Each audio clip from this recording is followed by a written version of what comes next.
Good evening, and welcome to the 5th Annual Shemer Honors. I'm Chris Orkill. And I'm Shauna James. Thank you for joining us tonight for what promises to be a very exciting virtual event. And this year we have all 4 of our previous honorees with us as well. So 5 artists for our 5th anniversary. Sounds like a great evening. But it's not surprising, as the Shemer has always been an advocate for Arizona artists. Yes, Martha Shemer donated the Shemer Art Center to the City of Phoenix in 1984, and its mission has always been to support and showcase Arizona artists, similar to this year's honoree. Absolutely. And I believe you said she was also an advocate for Arizona artists. Yes, and tonight we'll get to know more about her, including her nearly 60-year career, and we'll see her works and her journey of success. I'm really looking forward to it, especially with the year that the Shemers had. Yes, this year's been a tough year for everyone. As many of you know, we closed on March 17th due to COVID-19, but our team continued to work and take care of our instructors and students. But we were able to open again June 1st for summer art camps, and we successfully hosted 100 children ages 6 through 13. We opened July 6th for adult classes, and then for the public, August 4th. And since then, we've continued our evening art lectures, our opening exhibition receptions, and our wine and watercolor classes. We have our exhibitions, and typically we have 4 major events per year. Unfortunately, we haven't had the opportunity to have those events here in 2020. It's exciting that we're able to get together virtually tonight. Let's get started. The Shemer Honors event was created in 2016 as a reflection of the Kennedy Honors Program. Each year, the Shemer Art Center selects one Arizona artist to honor who has had a successful career, has made an artistic and cultural impact, and has given back to the state. Since 2016, we've had the pleasure of honoring 4 artists who will join us tonight. This year, we are inducting our 5th honoree and are pleased to introduce you to Beth Ames Swartz. We can't wait to share more with you about Beth Ames Swartz, but first we'd like to take a minute and thank our sponsors who have made tonight's virtual event possible, including our title sponsor, Billy Joe and Judd Herberger, and our wine partner, Pillsbury Wine Company. Cheers to all of our event sponsors and table hosts who are enjoying Pillsbury wine at home tonight. And now, in honor of our 5th anniversary, we'd like to introduce you to 2 of our previous Shemer Honors honorees, Jim Wade and Merrill Mahaffey.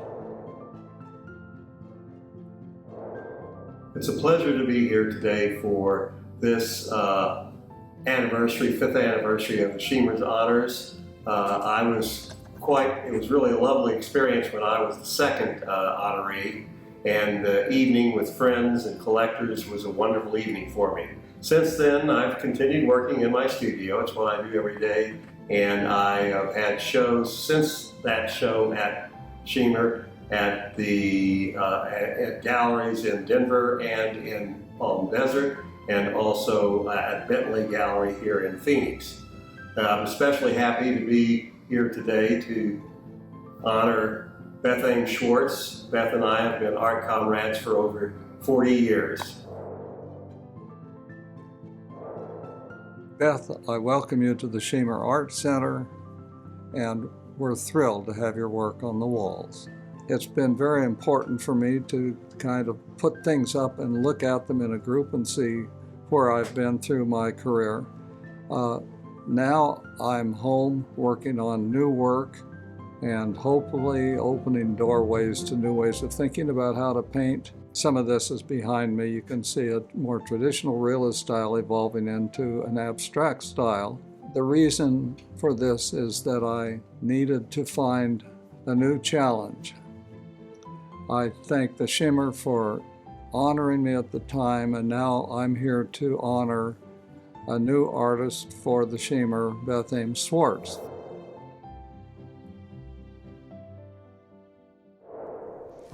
Our 2020 Shemer Honors honoree was selected by the Shemer Art Center for the values that exemplify this event. In her own words, this Arizona-based artist has bonded with our state.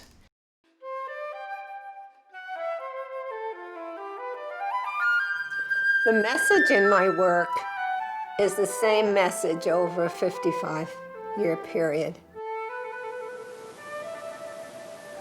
What happened for me is coming here to Arizona, there's no separation between the earth and yourself.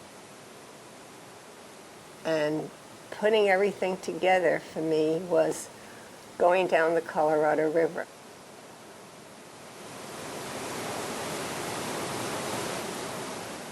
It was a huge breakthrough in my life and in my art.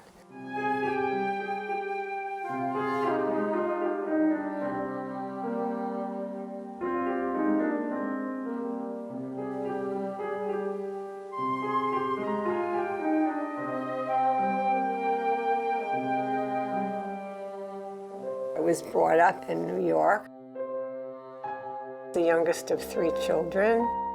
I never felt understood or part of the family, actually.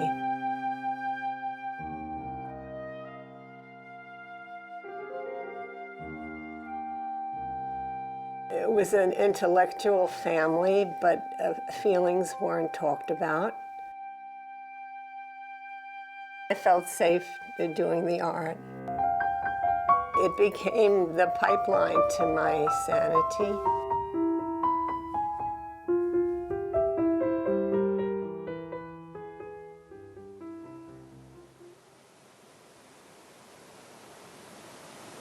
Well, when I went down the Colorado River in a raft, I took my paints with me, and I took sketchbooks, and I painted the whole time.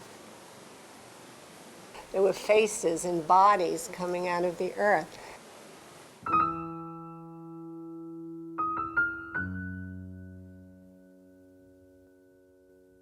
When I got home after that trip, I started bashing into my watercolors.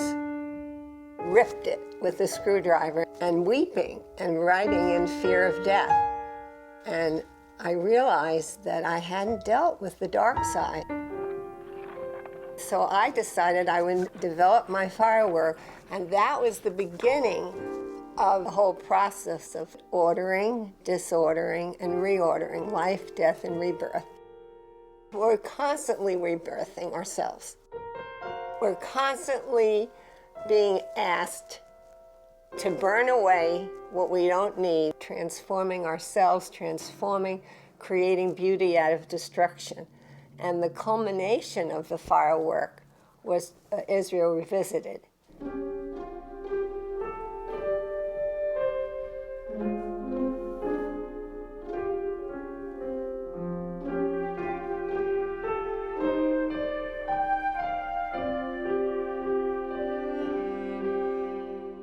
I work in series and with projects. Some of the projects take 5 to 7 years. One of the latest series, the 13th Moon series, was predicated on the fact that I was upset about the Iraq War.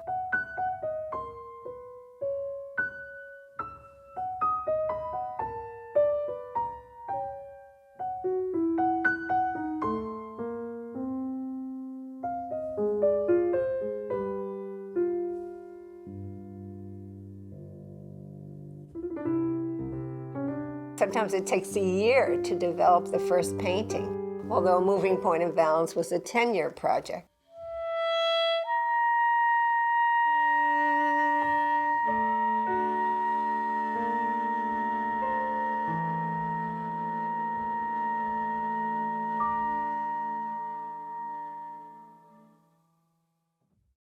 Each series has a philosophical, conceptual base, whether it's Buddhism, the Kabbalah, Jewish mysticism, Taoism, Indian healing rituals.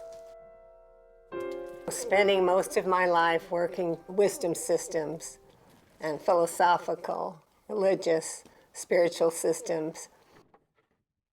I see the thread over 55 years, the same thread that links every single series that I've done.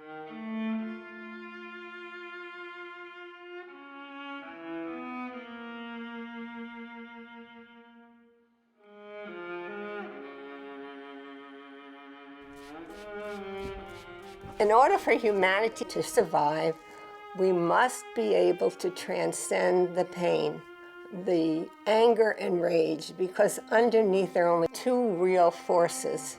There's love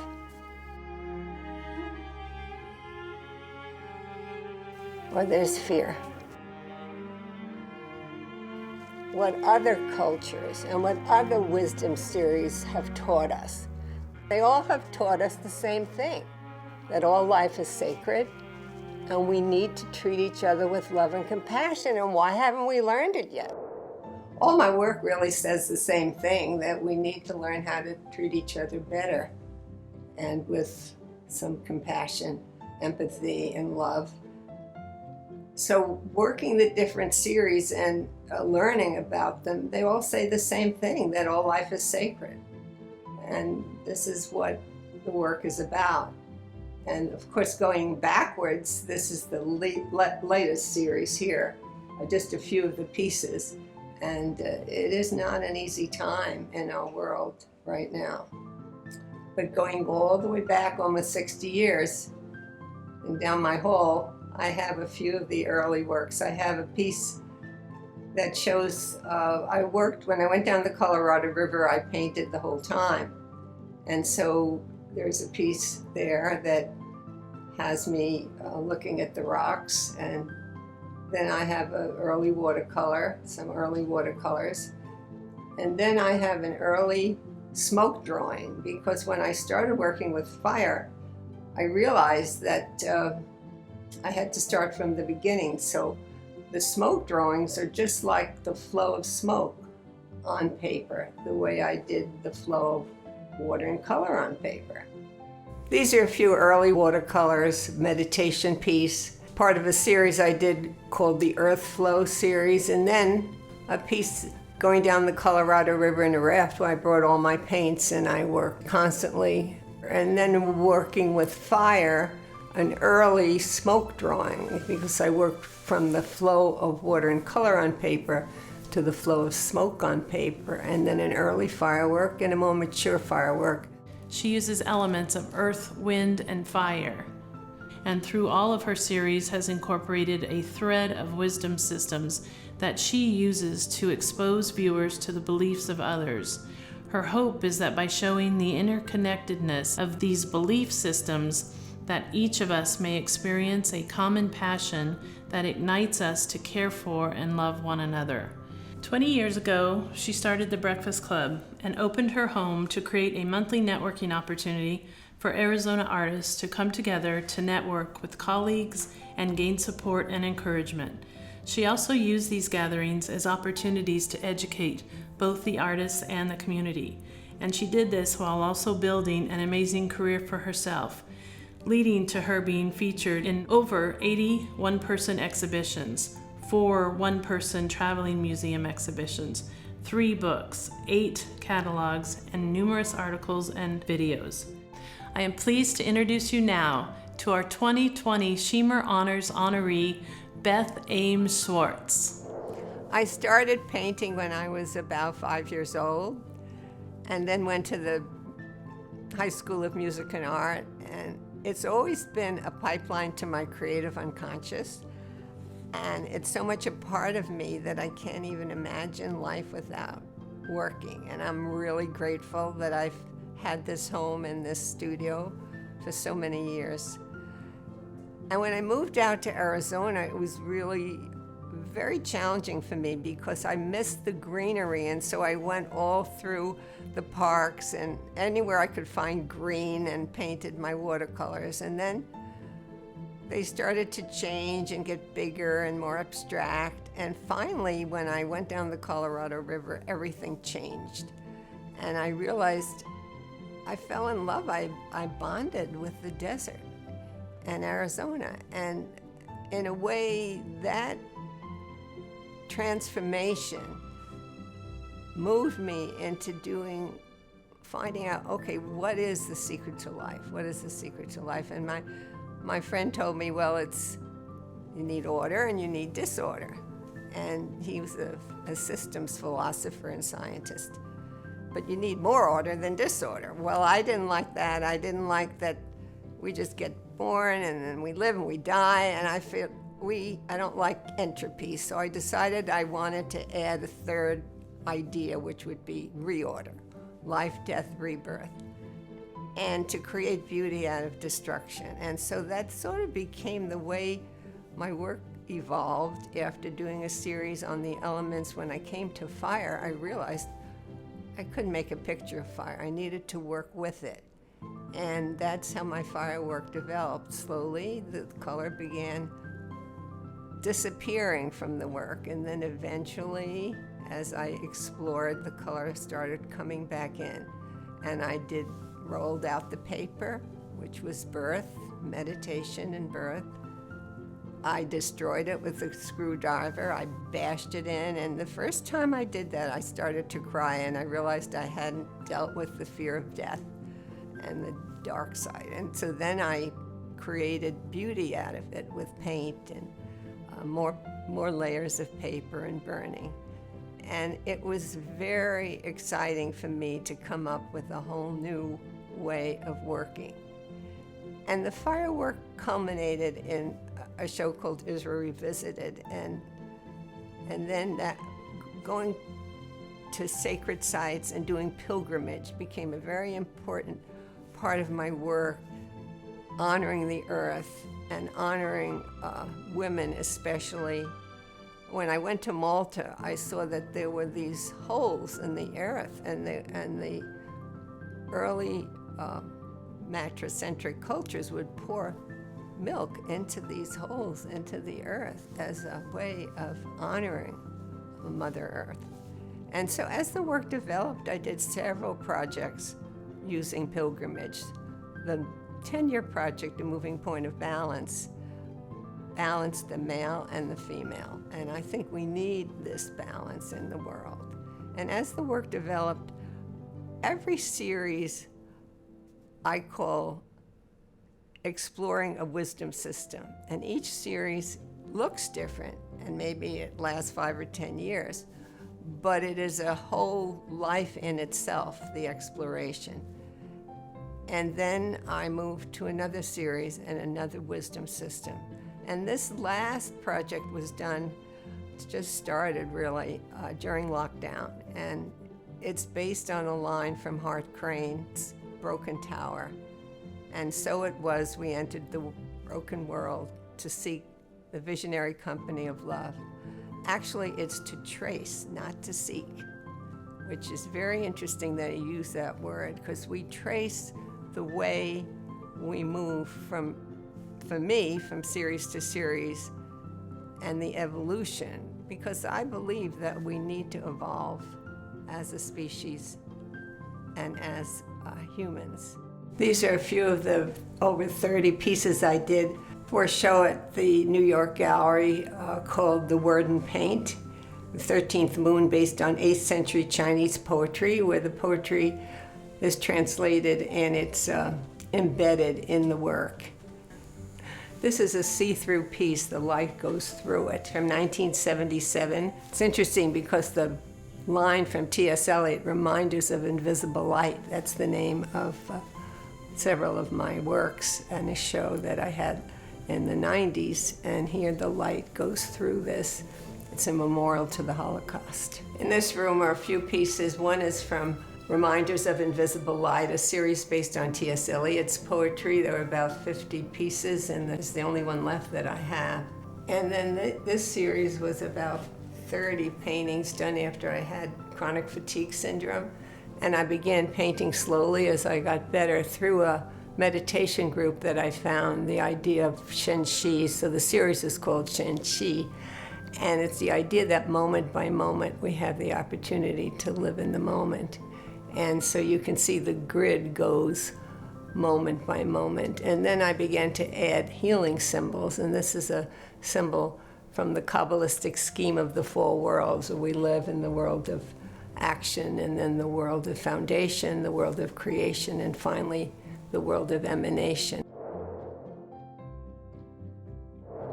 Welcome, Beth. Thank you so much for being here this year. We're so pleased to honor you. We're so excited to share the exhibition of your artwork with everyone.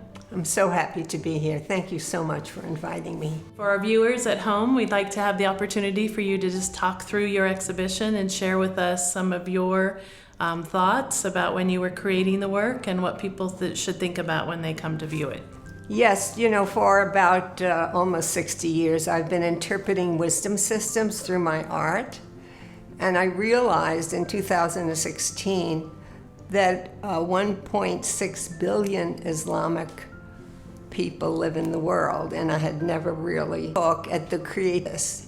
And coincidentally, I was giving a talk at the Creativity and Madness conference in New Orleans, and after my talk, 2 doctors came up who were Muslim, and I explained my dilemma, and they said they would introduce me to Hamza Yusuf, who started Zaytuna College in Berkeley. And so I flew to Berkeley, and we met, and we exchanged books. I gave him my books, he gave me his books, and then I felt inspired in reading some of the material and found a Sufi study group because I was particularly interested in Sufism, the mystical aspect of Islam. And when I went to the study groups, I realized that they were so ecumenical, so respectful of all religions and all philosophies. I felt very inspired to embark on this series. This series is called Purification of the Heart, and it comes from a book that I was given when I went to Berkeley. And it's interesting because I've used smoke again, and I hadn't used smoke since 1976. I included an early piece in the exhibition to show the continuity of symbology and also concept, because the conceptual idea of smoke has been used from the beginning of time as purification, as cleansing. And the other symbol that I use in this exhibition is the winged heart, which actually was brought here when Sufism came to the United States. And the eye I included because the interesting idea of the eye has been used several times in other series, and the eye of enlightenment, the eye of awareness, and also the idea of wisdom as a slowly informed body of knowledge, that wisdom comes slowly. There's also, you could call it a vitamin for the soul as we begin to expand our knowledge and expand our own awareness of life. And you can see how the eye becomes clearer as this little series evolves. And the last part of the series, the smoke is clearer and it's lighter, and the eye is more open. After I completed the purification of the heart pieces, I began to work with these 30 by 30 Tugra pieces because I was fascinated by the winged heart and the Tugra symbol. And you can see that I'm beginning to use the smoke as a continuation from the purification of the heart. And I'm putting paste and other materials to give a sense of energy and movement in the pieces. In these large paintings, I want the image to be revealed slowly, just like wisdom is a slowly revealed body of knowledge. So the winged heart is slowly revealed as we become more insightful and self-reflective. And we used camera, a projector, and projected the image on the canvas, and then in the cases of the large ones, made it larger. After we have the symbol on, and then what I do is I pour the paint on the canvas. Usually it takes me a year to do the first piece in a series. And say a series is 5 to 10 years, this series was only 5 years. And the 4 paintings were a 2-year process. And the way this particular piece was done, there are probably 35 different pours. And you can only do 1 or 2 pours a day because you have to wait till they dry. And so the piece is wet, and then the paint is mixed, and then I have to strain it to make sure there are no bumps in it. And then after the piece is, usually I work outside, after the piece is wet, and slowly I pour the paint and watch it drip. And then I have a hose outside and I hose it down. It's like the old joke, watching the paint dry. And then actually I am watching the paint dry until it's ready for another pour. And so at least 35 to 40 pours in each of these 4 paintings, although I only have 2 in the exhibition. We are so pleased that she will now add the Shemer Art Center to her impressive list of accomplishments, and that we have the opportunity to feature some of her new artwork in an exhibition that will be here at the Shemer Art Center through February 18th, 2021. As you can see, Beth's work is not only beautiful, it's also very thought-provoking, and it's truly reflective of what we want to honor for our Shemer Honors event. Again, here's a look and an update from 2 of our previous honorees, Angela Tassoni and Bill Nebaker.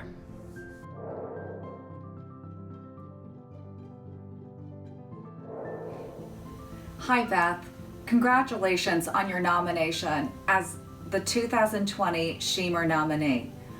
I'm very happy to be here this evening to celebrate the 5th anniversary of the Shemer Honors and to congratulate Beth Ames Swartz.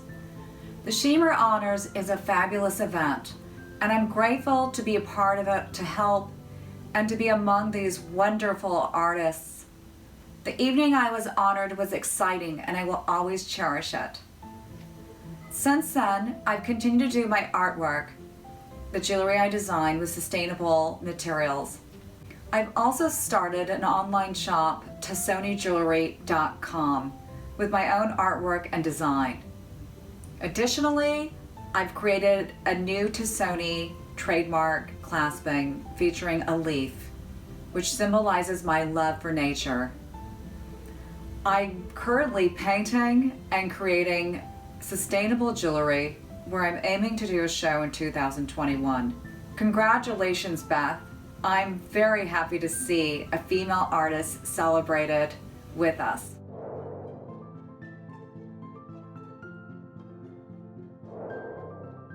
Hello, I'm glad to be back here at the Shemer Art Center. I was the inductee in 2019 for the Arizona Artist. It was a wonderful experience for me. I would like to congratulate the 2020 artist coming up, Beth Ames Swartz. Congratulations. A little update on some of the accomplishments I've done since then in my art. I have finished a 14-foot monument statue from the city of Prescott that's mounted on a roundabout between Prescott and Chino Valley. I'm very honored to have done that. And I also am extremely honored to be chosen to do a 8-foot monument for fallen officers for Yavapai County. And I am commissioned to do a territorial lawman in the 1890s. I'm very proud to have done this. Once again, congratulations. Thank you. Beth, thank you so much for taking us on a tour of your artwork here at the exhibition, and we are so delighted to honor you and your work this year. As a token of our appreciation, we'd like to present this gift to you and just thank you for the opportunity to meet you, to work with you, and to share your art with so many others in the community. Thank you. It was wonderful working with you. As we close, we want to make sure everyone knows where they can go to find more information about Beth Ames Swartz and all of the works that she has created over the years, and that is bethamesswartz.com, of course. We also want to make sure everyone knows about our efforts to expand and purchase the property next door, already surrounded on 3 sides by Shemer Art Center land. If we can acquire this property, it would give us the opportunity to nearly double our impact and have more adult classes, more summer camps for kids, the opportunity to work with more Arizona artists, and hire more instructors. Our goal is to acquire the property by the end of this year, but we need your help. Donors who participate will be forever showcased on site for supporting the legacy of the Shemer Art Center and recognizing the impact art can have in our neighborhoods, communities, and state. We hope you will join us and consider donating to our expansion campaign. More information about this can be found on our website and donation cards and pledge forms are included in your watch party baskets for your consideration. Thank you for your consideration and for joining us tonight. Again, we're so pleased that you could join us as we share the achievements of Beth as our 2020 Shemer Honors honoree. We'd like to thank all of our event sponsors for making tonight's virtual event possible, and all of our event committee members. Thank you. All names will follow. And on behalf of the board, volunteers, benefactors, and honorees, we thank you again, and good night.